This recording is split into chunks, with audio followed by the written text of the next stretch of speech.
శ్రీ పరమాత్మనే నమ. శ్రీమద్భగవద్గీత 18వ అధ్యాయము మోక్ష సన్యాస యోగము 25వ శ్లోకము నుండి 32వ శ్లోకం వరకు భావసహితంగా. అనుబంధం క్షయం హింసాం అనవేక్ష చ పౌరుషాం మోహాదారభ్యతే కర్మ యత్తత్తామసముచ్యతే. పరిణామము మంచి చెడ్డలు, హాని, హింస, సామర్థ్యములను చూచుకొనక కేవలము అజ్ఞానముచే ఆరంభింపబడు కర్మలను తామస కర్మలు అని అందురు.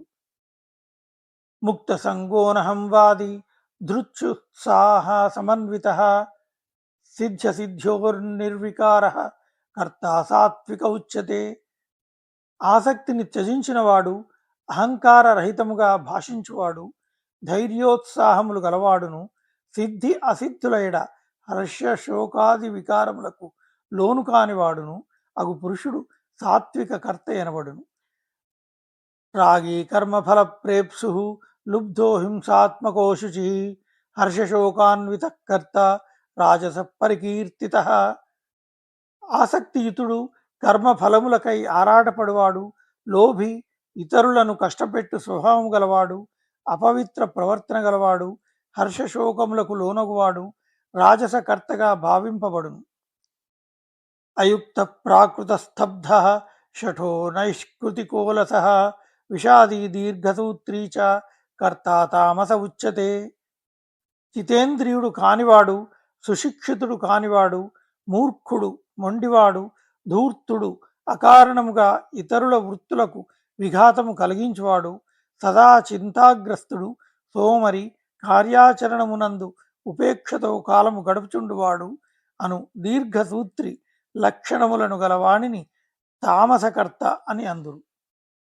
బుద్ధేర్భేదం ధృతేశ్చైవ గుణతస్త్రివిధం శృణు ప్రోచ్యమానమశేషేణ పృథక్త్వేన ధనంజయ. ఓ ధనంజయ, ఇప్పుడు నీవు బుద్ధి ధృతులను కూడా గుణభేదములను అనుసరించి 3 విధములుగా విభాగపూర్వకముగా సంపూర్ణముగా నా నుండి వినుము. ప్రవృత్తించ నివృత్తించ కార్యాకార్యే భయాభయే బంధం మోక్షంచ యా వేత్తి బుద్ధి సా పార్థ సాత్వికి. ప్రవృత్తి మార్గమును, నివృత్తి మార్గమును, కర్తవ్యమును, అకర్తవ్యమును, భయమును, అభయమును, అట్లే బంధమును, మోక్షమును యథార్థముగా తెలుసుకుని బుద్ధిని సాత్వికమైన బుద్ధి అందురు. యయా ధర్మమధర్మం చ కార్యం చ కార్యమేవ చ అయథావత్ ప్రజానాతి బుద్ధి సా పార్థ రాజసి. ఓ పార్థ, ధర్మాధర్మముల యొక్కయు, కార్యకార్యముల యొక్కయు, కర్తవ్యాకర్తవ్యముల యొక్కయు యథార్థ తత్వములను తెలియజాలని బుద్ధిని రాజస బుద్ధి అని అందురు. అధర్మం ధర్మమితియా మన్యతే తమసావృత సర్వార్థాన్ విపరీతాంశ్చ బుద్ధి సా పార్థతామసి.